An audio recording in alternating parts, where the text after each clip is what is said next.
What's going on, world? Once again, welcome back to the interview with Reviews Dunn. On the line today, I have legendary producer Herb Middleton. And if you're an album credit reader, you know Mr. Middleton's work. Everybody from Mary J. Blige to Nas to Will Smith to Bobby Brown. This brother's resume speaks for itself. So welcome to the line, Mr. Middleton, and how are you doing today, sir? I'm doing well. Thank you. How are you? Blessed, brother. I can't complain. You know, this stuff right here is my blessing to be able to talk to one of the greats. So let's go ahead and get this knocked out. I appreciate that, man. I appreciate that acknowledgement. You grew up in the South Bronx. How detrimental was early hip-hop in your decision to pursue a career in music? Actually, I didn't find out how detrimental it was until I got to not the middle ways of my career as a producer. It happened organically, so I really treasure that, to be honest, because I didn't know how much worth it had until now, especially in this era where hip-hop is, everybody has their own perception of what hip-hop is. Your first professional studio experience was at age 14, playing bass for an 85-member voice choir called Pilgrim Baptist Cathedral Choir. Were you nervous the first time out? I was petrified. I was petrified. First of all, it was like, your first time, at 14 years old, I'm down. I believe we were next to a studio around the corner from Carnegie Hall, if I can remember right. It was a long time ago, but I was petrified, bro. I pulled it off, though, Yeah, as they say, you can do all things through Christ who strengthens you. That's right. Exactly. How did you end up linking up with Loras Holland? Actually, the story continues. That same choir that I played for, he ended up becoming the minister of music at that particular ministry. And when he parted ways, I was still playing the bass for the ministry, and he reached out to me.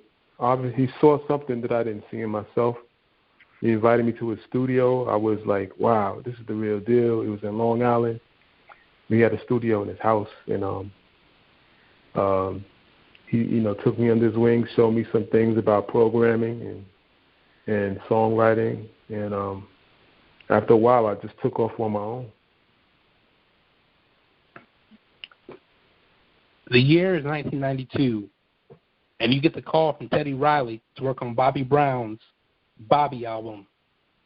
How was the experience working with Teddy, Bernard Bell, and Bobby on One More Night? Well, I think that experience actually took place. If I may be off again, I think it was 91. No, it was 92. It was 90. Well, actually, I got a call from Teddy Riley to be considered as one of his producers to join his production team. It just so happened divinely that I was in the right place at the right time. At that time, Teddy, he was working on Bobby Brown, and he sent me the track and said, "Herb, what can you come up with this?" I penned the first verse. Bernard Bell, he wasn't actually there. He came in later, and man, the rest is history, man. That was one of the biggest. That was the foundation of my career, really jumping off as a songwriter, not even as a producer, because I'm a songwriter first. A lot of people don't know that. Yeah, One More Night joint goes in. Well, hell, being honest, the entire Bobby album is dope. So, folks, if you've never heard Bobby's third album, the Bobby album from '92. Check that out, because, Mr. Brown is very, very talented, and he's much more than Don't Be Cruel and Mr. Whitney Houston. The Bobby album from '92, It's some of Teddy's best work. It's some of this gentleman's On the Phone's best work. And there's also some very deep album cuts if you're into slow jam. I just want to put that out there real quick as a big Bobby Brown fan and as a big New Edition fan. Up next was your first solo produced hit, Big Bub's Telling Me Stories from his debut album. Yeah. What was the inspiration behind that song? Say it again. What was the inspiration behind that song? Well, I did the track. Bub wrote the lyrics. He wrote the song around a person who had an addiction, and they weren't being honest with what they were going through.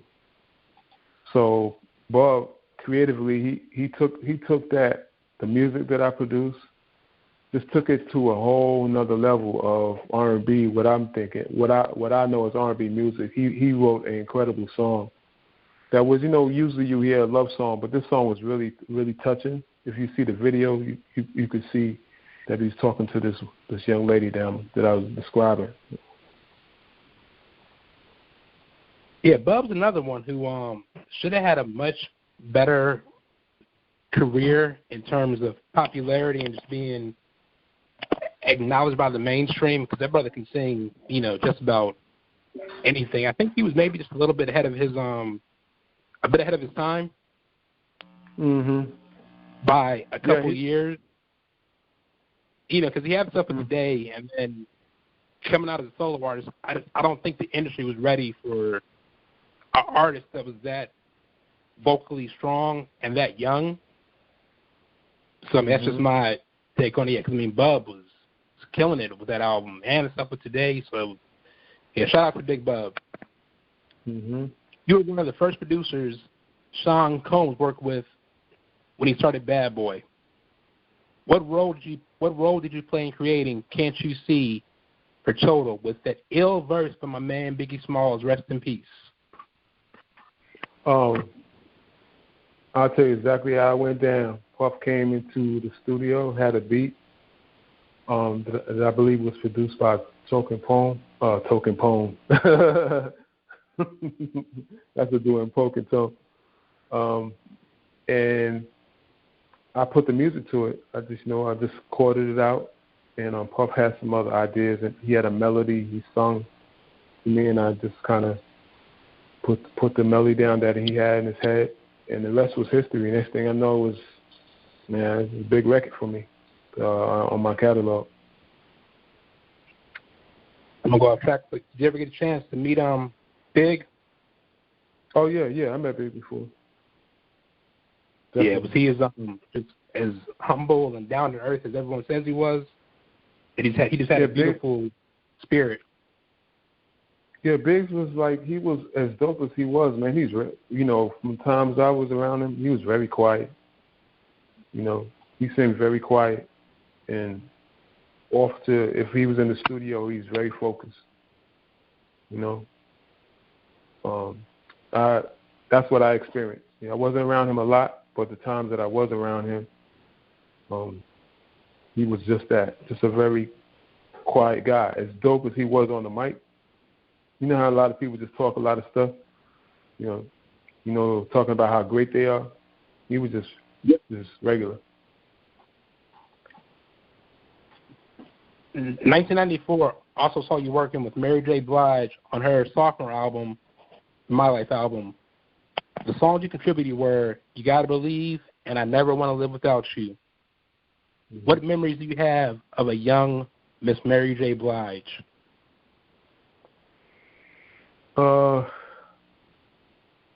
Just raw soul. Just a raw soul. Mary, at the time in 94, she was in transition in her personal life. Mary's life was like an open book. It's always been like an open book for the most part. But that season right there was a hard season, and I believe it's why you could really feel her music, the My Life project. She just sung with so much passion, so much soul, so much inner conviction, and she had a lot of great messages on that project. So Mary's like, it is what you see. What you see is what you get from Mary, and that was my experience. She was just raw, uncut, man. It was, her vocals, some stuff, it wasn't the prettiest, but you could feel it, Yeah, no doubt. I mean, that My Life project was 7th grade for me, and I used to have I'm Going Down on repeat, just everything I was going through. I mean, one thing about Mary for me is I'm not a huge like Stan fan, but I mean I have her entire discography, and Mary's one of them artists, whether you're a male or a woman, whatever you're going through, Mary's gonna have a song for you to be able to relate to. I mean, that's just she's just that kind of artist to where no matter what you're going through, Mary has a song that you can relate to. And even if you flip it from a male's point of view, I can even argue and say that Not Gonna Cry, the stuff she was singing about, could easily relate to a man going through, stuff with a woman who's did him kind of dirty. Now, I'm not saying he's going to go out there and burn everything up, but, the way she's saying it, anybody who's been through that type of situation can relate to what she's talking about. All right, then we go off track. Just, some of these artists, I can give my stories also. So throughout the 90s, you continue to build up an impressive resume as an in-demand producer. One of my favorite songs from 1996 you worked on is Kenny Lattimore's Forever. Now, having seen Kenny live and knowing how vocally strong he is, I got to ask, did Kenny do that song in one take? Did he do the song in one take? Yeah. You know what, man? You're taking me back again. I don't remember him. Did I even record that he? Did I even say anywhere that he did it in one take? Oh, no. I'm just curious because I know how strong Kenny can sing. Yeah. Vocally, I mean, Kenny Lattimore, he's a pure vocalist. I would say this: I believe that he can do a song in one take. How about that? You know what I'm saying? Because he's just that great of a vocalist. He's a pure vocalist. Oh yeah, the first time I saw Kenny live, and when he went into that whole opera thing, it was he would switch from falsetto, then go into bass. Kenny Lattimore is another one that the industry just wasn't. Kenny has a strong fan base, but Kenny should have really been up there as as one of the modern day balladeers, in my opinion, because he was that strong, vocally. Right. I think the game changed a little bit, not allowing some of these really great artists to really peak. You know what I'm saying? By the time all the juice was gotten out of For You, the game had changed a little bit as far as R&B music. You know what I mean? It wasn't really embraced as much during this switch. And I think that kind of put a damper on a lot of great artists, not only Kenny, like Big Bob. A lot of great artists had the vocal skill and still a lot of them, they still have it, but the industry turned in a different direction. Yeah, I mean, I totally agree with that. And me being an avid concert connoisseur and just someone that likes to listen to music and really dissect stuff. I mean, I'm not gonna say any names like I never do, but a lot of these artists that are out now that are popular, 20, 25 years ago, they wouldn't have made it in the industry because it was a different time. Growing up, and then you knew who could sing, and for me, you find out who can really sing by going to a concert. That's just that's just the way that I feel. Right.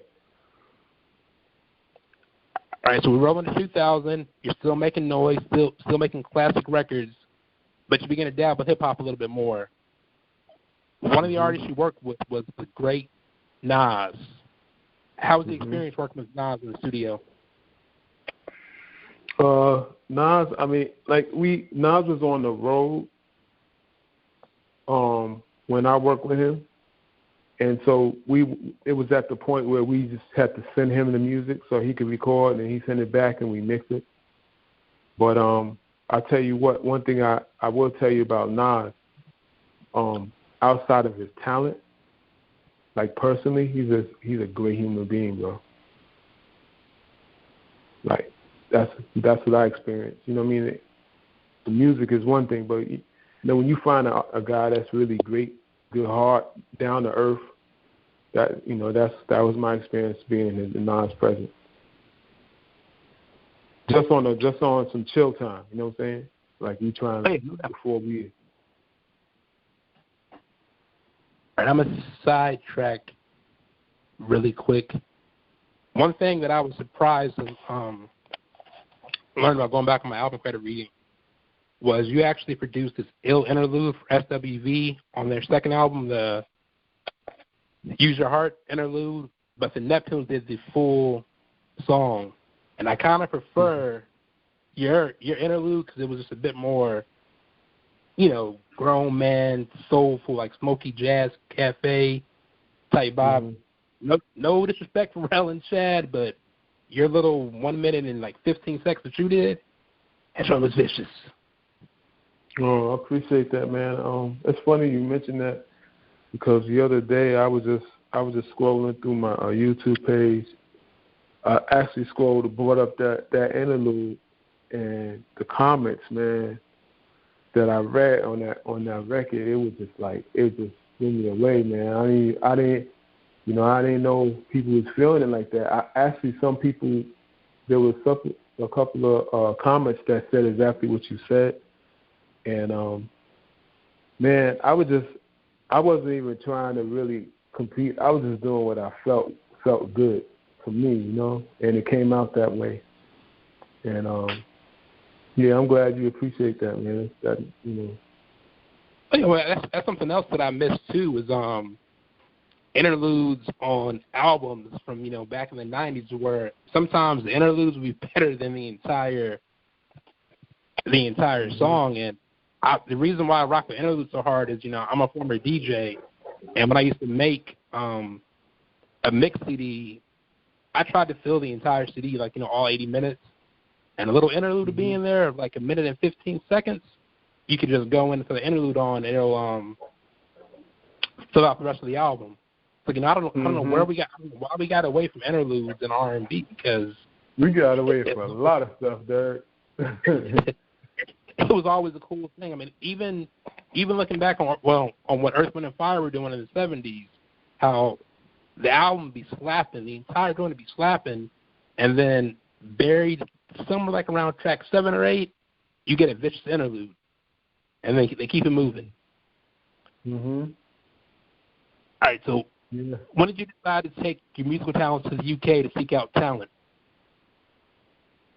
I think it was like in the early 2000s. You know, I kind of like, I really, to be honest, I kind of was like done with the music industry as I saw what it was becoming, and I saw a lot of cloning. And me I've always been the individual type of a producer.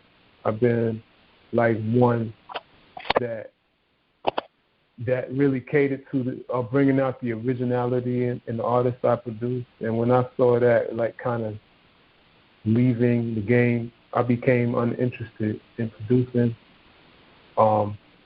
just producing as a whole. So somebody reached out to me. I think the first person that really kind of let me into what was going on overseas was Jazzy Jeff, you know, and he's kind of letting me know, introducing me to some of the soul artists over there. So I began to explore that.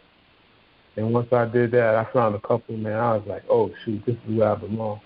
So to this day, I still like my songs, most of my new music gets released over there first. Respect for that. I mean, I can tell you someone who was in the Air Force, and I was stationed overseas. I did my entire tour in England, and being over there as a DJ who was kind of old school, I prefer playing old school music. The stuff that I could play over there, like during happy hours or even, during my little warm-up sets, I would get more love and more thumbs up and more, like, tips from the Brits than I would from, my local American counterparts, because overseas they just have a love of R&B and not even so much the hits. It's like I could throw on something that you did that was an album track, and the Brits would know it and they would feel it. But the Americans sometimes wouldn't really feel like quality songs because they were only focusing on the hit records and not listening to the entire album. So yeah, I totally see why you went over to the UK. Speaking of artists, what can you tell me about your artist, Will Trax? Oh, Will Trax, he's not my artist, but he's a brother that I really took to because he was doing he's doing hip hop. He's doing like party records. He calls himself, or he's been noted as the voice of the city. But I told him, man, like, you the king of the party. Like, he makes great anthems, like, shine a light on him. Shine a light on, that's a great record. That's an example.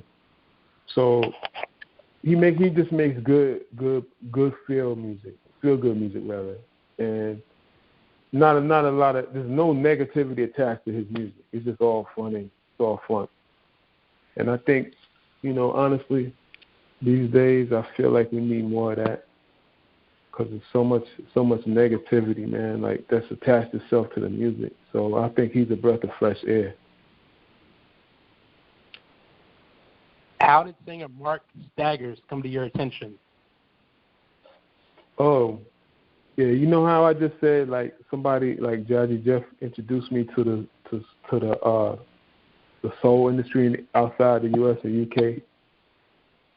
How about Marx Daggers? When he was introduced to me, I thought he was from the UK because the person that introduced me, he's from Germany. So, that's kind of flip, right? I hear from the Marx Daggers. He's in my backyard, but I hear about him from someone in Germany. Think about that. Yeah. That goes to show you. Yeah, he's in your neck of the woods. That goes to show you with the value system, a little bit of what we value over here is embraced. You know what I'm saying? So there we have it. That's Marx Daggers was introduced to me by Timo Weber. He's from Germany. Timo. Cool. Yeah, I'm trying to get Mark an interview sometime soon because his cover he did of Luther Joint, yeah, he did justice. Yeah, right, he's a bad boy. Your name is credited to numerous songs from many artists. If you don't mind, I want to take a quick trip down memory lane with some of those songs. However, what I want to know is, have the artists who originally got the song turned down the song, who would you have given the song to as an alternate? So you got to put on your thinking cap. All right, so up first, Usher, Smiled Again from Usher's 94 album. If he turned it down, who I would have given that to? Yeah. Chris Brown. Will Smith, Block Party.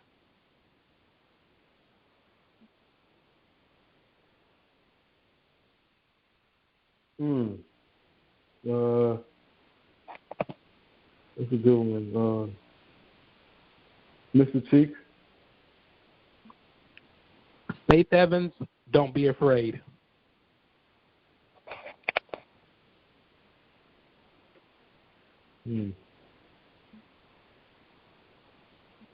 Kelly Price. Cool. The music industry lost an icon when Teddy Pendergrass passed away in 2010. As someone who worked with Teddy on his final song, what do you recall about Teddy's work ethic? This is so when I worked on Teddy's song, he was already gone. Yeah, I didn't physically work with him in the studio. The song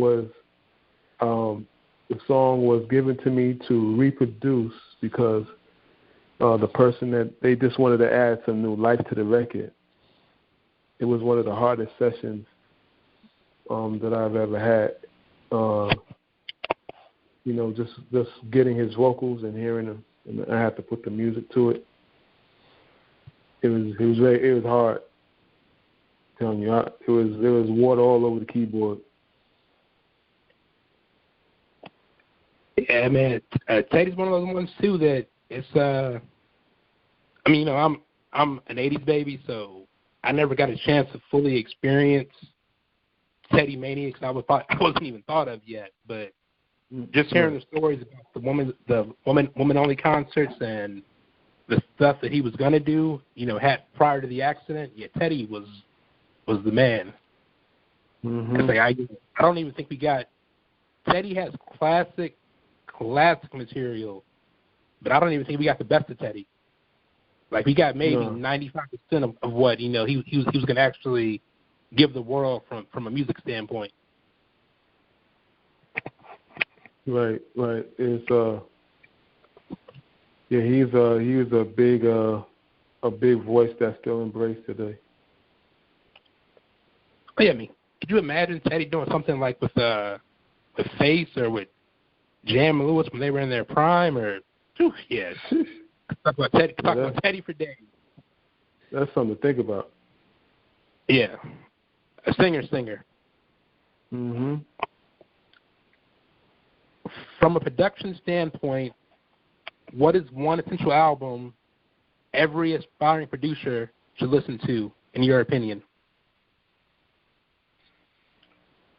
One more time there on that. From a production standpoint, what is one essential album that every aspiring producer should listen to, in your opinion? My Life, without question. Yeah. I can agree with that. My Life is a producer's tool, man. Like, there's so much great music on that project. Have you guys ever considered because My Life was you, Chucky, Puff.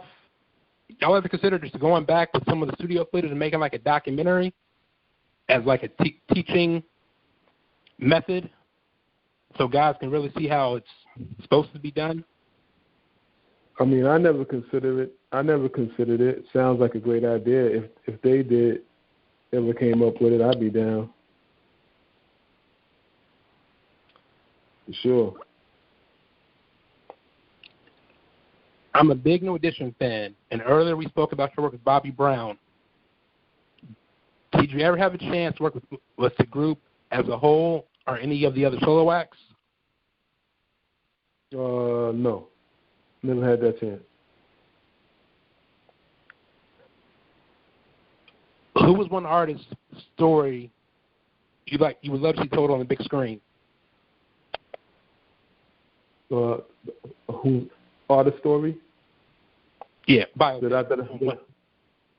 One artist biopic you would love to see on the big screen that hasn't been done yet. Al Green. I don't know why that hasn't been done. Who would you pick to play him? Well,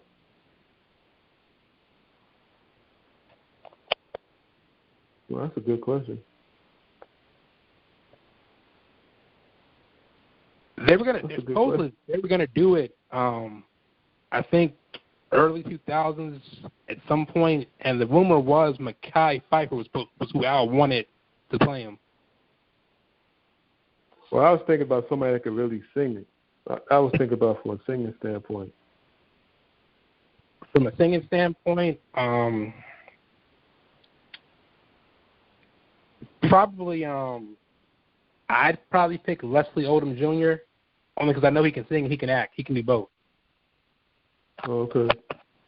But what sometimes what you run into is just like when you're in high school and they do musicals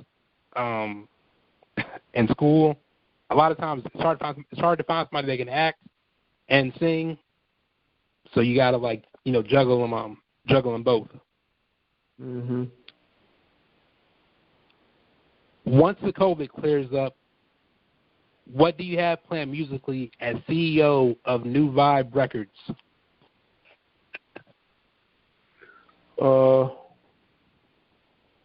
Once this clears up, I'm really gonna go hard at. I'm in the process of building a kids division for my brand site. So more, I could kind of work with more younger children, and keep the kids musically. I'm big on kids, and also really going hard at working with some of the older legends that are like Allison Williams, Glenn Jones, people that need that could use a little lift. I'm not saying that they needed one. With them, it just happened organically because I had relationships with them. But any other artists that are, kind of in their last part of their career may have felt like it's over. I like bringing life to a situation that seemed like it's impossible. I like doing stuff like that. It makes it challenging for me as a producer, and I like teaching. So I think I over answered your question, but that came from the heart. No, but it's all, like I said, man, it's your platform, it's all love. And I'm happy that you said that about some of these artists that sometimes feel like, we've thrown them away. And I don't think it's that we've thrown them away. I think what it is some people are scared to work with real singers. And I guess it's that mindset that some folks in the industry would rather focus on the rhythm, but they ignore the blues of R&B. I saw Glenn Jones live in January, and Glenn killed it. And Glenn sounds as good as he did 30 years ago. And I'm like, yeah, Vicious just sounds as good as he did. And it was just Glenn, his band, and they killed it. And there wasn't no smoke on the stage, there wasn't no backflips and lasers and all that. It was just Glenn, his band, singing to his audience, and never once did he try to do something that he didn't need to do, because he's once again, Glenn's somebody that's a singer, just has a pristine voice, pristine vocal chops, and I was so impressed with Glenn. I knew he could sing just from growing up on his music, but I had no idea he could sing like that. And it goes back to what I said earlier in the interview. You find out who's really talented by going to see him live. Mhm. He's a bad boy. I got a new song on him, so I'm looking forward to releasing that. So when can fans expect to hear some of the stuff you've been cooking up with Glenn Jones and Allison Williams? Well, with Allison Williams, it goes. It's a soft release that's going to be released from my site tomorrow. Actually, it's available today for those that visit my site, heardmiddletonmusic.com. The song called Happy Wife. But tomorrow it'll officially be available for everybody that wants to go to my site and download it. heardmiddletonmusic.com, y'all. Just visit the soul and R&B section, and you'll find Allison Williams at the top. Cool. So, is there anything else Is there anything you'd like to add? Where can fans find you on social media outside of the site you just mentioned? If people want to get in touch with me, they could do it through my website or through social media pages. My name is Herb Middleton. Real simple on all social media platforms. It's the same one. If you see somebody talking about music and they look like me, it's me, Herb Middleton. And I guess I would like to put it out there again for artists who are feel like they maybe to have reached the age where it's like it's nothing, there's no market for them. There is. It's just what I found out, Derek, is a lot of artists have been creatively they kind of lost, so to speak, because of what the new age has done. The younger generation has created kind of music that has become the what qualifies people to be listened to, and so that's just there is a preference, and then I think there's a wide audience of people who are in their upper age, 40s, 50s, 60s, 70s, that really still want to hear something new from some quality music. Marx Daggers is a great artist. I'm working on his entire project, so I'm looking forward to finishing that, at some time this year. And yeah, man, I just want to keep hope alive as much as I can. You know what I'm saying? For some of these independent artists. You're one of the ones keeping R&B alive, and I hate the term saying that R&B is dead when R&B is not dead. It's just you have to look for it and sometimes turn off the radio, listen to your friends, listen to podcasts like mine, or other outlets other outlets that I rock with, like I got soul.com. Shout out to Tom and Kyle. It's music out there. You just have to search for it sometimes. I mean, just like some of our parents had to go through the same thing in the 60s and 70s with bootleg and stuff to find quality music, it's the same thing now. But don't bootleg it. Support the artist. Actually buy the music or stream it legally. But it's out. You gotta look for it. So I want to thank Mr. Herb Middleton for taking time out of his busy schedule to speak with me. This man is an unsung legend, in my opinion. Classic records for days, produced some of the best stuff of the 90s that you may not have heard, or you didn't know that he did. As always, peace, blessings, and in the words of Maurice White, be ever wonderful. Done. Out. Appreciate it. Peace.